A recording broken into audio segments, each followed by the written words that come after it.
Then the Lord answered me, write down this vision and clearly inscribe it on tablet, so that a herald may run with it. For the vision awaits an appointed time. It testifies of the end and does not lie. Though it lingers, wait for it, since it will surely come and will not delay. Okay, guys, so I don't know whether we should call this a second version or the continuation of the first part, because we are speaking about the power of vision. Guys, there's so much power in vision, you understand? But there's something I need to make clear first before we continue, because see, guys, I'm not a freedom fighter. That's the first thing I need you to understand. Secondly, I'm not a motivational speaker. I'm simple speaking on behalf of my Lord. Do you understand? And if I'm going to be using his word, the book of the kingdom of heaven, I have to speak the words that I know that he himself will be speaking. You understand? I really, really hate it when pastors decide to motivate people to do their own things using the word of Jesus. I really, really, really hate it. You understand?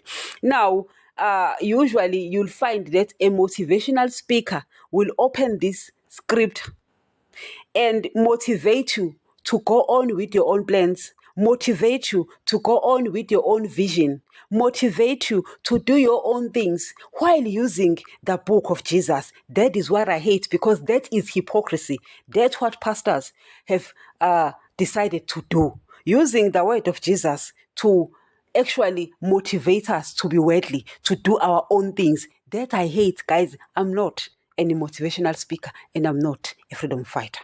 You understand? I'm coming from the point of view of the kingdom of heaven. Therefore, I need to stick to Jesus' vision. It's very important because, you see, guys, if I'm quoting from the book of the kingdom of heaven, it is imperative that I speak on behalf of Jesus. I'm not going to be speaking on behalf of motivational speakers. That, guys, needs to be clear. You see, guys, no one is going to die at my watch. And I always say that because at the end of the day, you're going to stand in front of my Lord. I'm going to stand in front of my Lord. And if I use his word to motivate you to do your own will, to do your own, to further your own vision using his word, I'm going to have a problem with Jesus. I don't want Jesus to deny me. So on that day, you're going to have to tell him what you know. And if I've told you wrong things, then it's my fault. Obviously, you also go to hell. Because if you follow a blind person, you also go to hell. But you won't go to hell alone. You'll go with me. So I try to make sure that I make things clear. That's why you often hear me say words such as, my beliefs are not that important. Your beliefs are not that important. It's Jesus' beliefs that are important. Because Jesus is only concerned about your soul. I'm concerned about your soul. So if I tell you that your vision will come to pass, which will come to pass, you see, guys, let me explain something. You don't need Jesus to get money. You don't need Jesus to be rich. You don't need Jesus to be earthly blessed. Those things don't come from Jesus. It comes from the world. That's why he says, don't love the world or the things of the world. They don't come from the Father. They come from the world. The boasting of what he has and does is not of God. Do you understand? So we need to understand those things. You don't need Jesus to get money. You don't need Jesus to be rich. You don't need Jesus to be prosperous. You don't need Jesus to be blessed by the things of the world. I want you to know that the world gives that. The man sitting in second heaven is the sponsor of that. I needed to make that clear, you understand? Secondly, I want to make it clear also that if you don't believe in hell, it is okay. You see, my beliefs are not that important. Your beliefs are not important as well. It's Jesus' beliefs that are important, you understand? Jesus still reveals his kingdom, you understand, to people. He can even take you out of your body and reveal. So if I say that I don't believe in hell, it doesn't take away hell. That's what I've come to understand. Our beliefs are not that important. Jesus doesn't say, you know what, Daddy, because they don't believe this, let's remove it. He doesn't remove it. In fact, he will just show it to more people that it's still here. You might not believe in hell, it's still here. You understand? So our beliefs are not that important. So that's why you'll often hear me say that if you take your own vision You will go to hell, but it will help you in such a way that you will be focused. That I want you to know. You understand? Because I might not say those things because I'm not an motivational speaker or a freedom fighter. Therefore, I don't speak about people's visions. Guys, I don't even have my own vision. I took it from Jesus, you understand? So there is a God-given vision. There is also a man-made vision.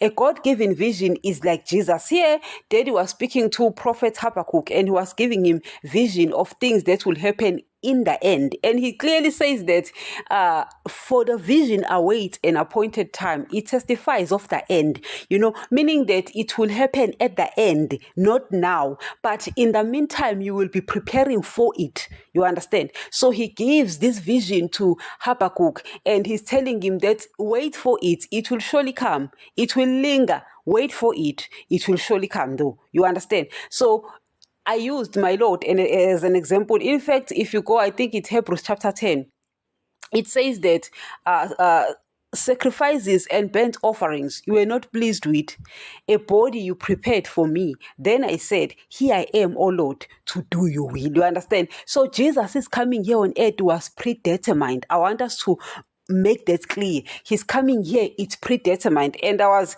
having this conversation with my nephew. He was doing homework, so he asked me, can you define life? So I said to him, listen, I'm going to use Jesus as an example. So whenever I use Jesus as an example in our discussions, he tends to be very serious because he knows that I'm serious when I speak about Jesus. So I said, I'm going to give you a higher definition of what life is. So I'm going to quote from my Lord. You understand? So I said, Jesus came down here to give us the blood. So he was born here and then he found out what he came to do. In fact, he came down here knowing very, very, very well what he came to do. So when he came here, he prepared. He was training for that all his life.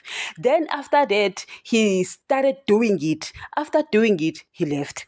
So I said to him, in short, life is actually being born. Find out what you were born to do. Concentrate, focus, train on that, then do it, then get out of the world. You understand? So I was telling him, so he looked at me very serious. I said, yeah, it's very serious because you see, guys, when you're dealing with Jesus, you find higher definitions of things because he's the wise dude. You understand? So when you learn from him, you are learning from the best. Guys, you see, once you go that high, guys, once you learn from Jesus, guys, there's nothing higher than that. Believe me when I tell you, so there is nothing higher than that. I don't know how to put it, but there's nothing higher than that. You understand? So I was giving him this high definition of what life is. You understand? And he was like, hey, that one is too high. I said, yeah, it's high. Human beings don't reason like that. Human beings don't think like that. Human beings are born, find out what is done here, and then they jungle and look for opportunities and do whatever everyone else is doing here and get married, get children, buy a house, buy a car. That's it. It's finished. That's the lowest definition of what life is. But that's what human beings know. You understand?